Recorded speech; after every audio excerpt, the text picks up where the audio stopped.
Sultan Domas, Provinsi Lampung.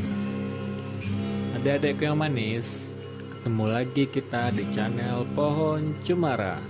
Seperti biasanya, sebelum kita melanjutkan kisah ini, marilah kita bersama-sama untuk dapat membangun channel ini agar terus berkembang dengan cara ketik like, share, subscribe, dan hidupkan lonceng notifikasi agar kamu tidak ketinggalan video-video kita yang berikutnya. Dan jangan lupa ya, tonton juga video-video kami yang sebelumnya.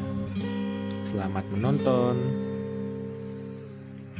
Dahulu kala, di sebuah desa di daerah Lampung Selatan, hiduplah seorang pemuda sebatang kara yang bernama Domas.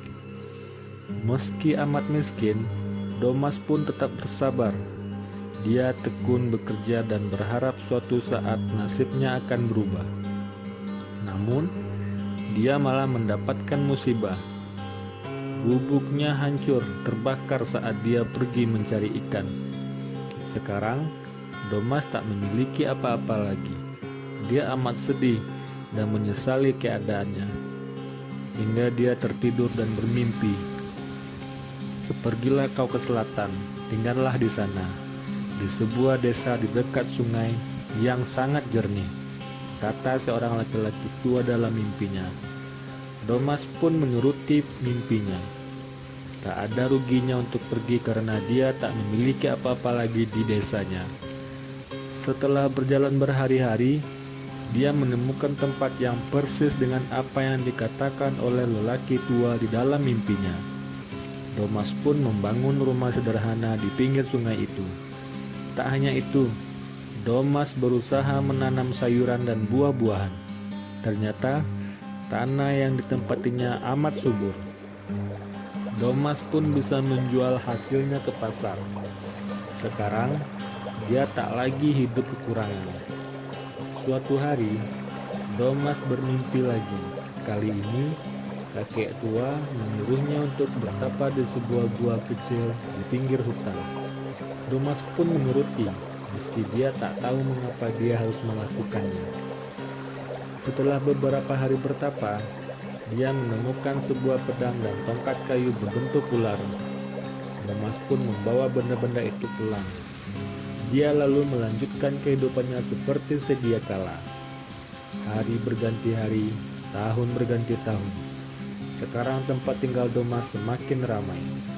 Domas tak lagi tinggal sendirian di desa itu. Banyak orang dari daerah lain yang datang dan menetap di sana. Domas dengan senang hati menyambut mereka sehingga mereka pun menghormati Domas. Mereka bahkan menyebutnya sebagai Sultan Domas. Diam-diam, tak semua orang suka jika Domas menjadi sultan. Ada 5 orang yang merasa iri kepadanya. Mereka hendak mencuri pedang dan tongkat kayu milik Domas. Mereka beranggapan itulah benda-benda sakti yang menjadi jimat Domas. Kelima orang tersebut berusaha mencuri pedang dan tongkat kayu Domas. Ketika sudah berhasil mendapatkan benda-benda itu, mereka tak bisa keluar dari rumah karena dihadang oleh ular yang amat besar. Ketika mereka mundur, di belakang mereka juga ada buaya yang menghadang mereka. Pun begitu ketakutan, tak bisa bergerak, hingga akhirnya Domas pun datang. Melihat kedatangan Domas, kelima orang tadi bermaksud menyerangnya. Lagi-lagi usaha mereka pun gagal.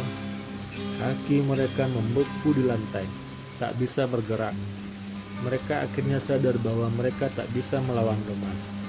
Mereka lalu menceritakan dengan jujur maksud kedatangan mereka dan meminta maaf kepada Domas. Domas pun memaafkan mereka.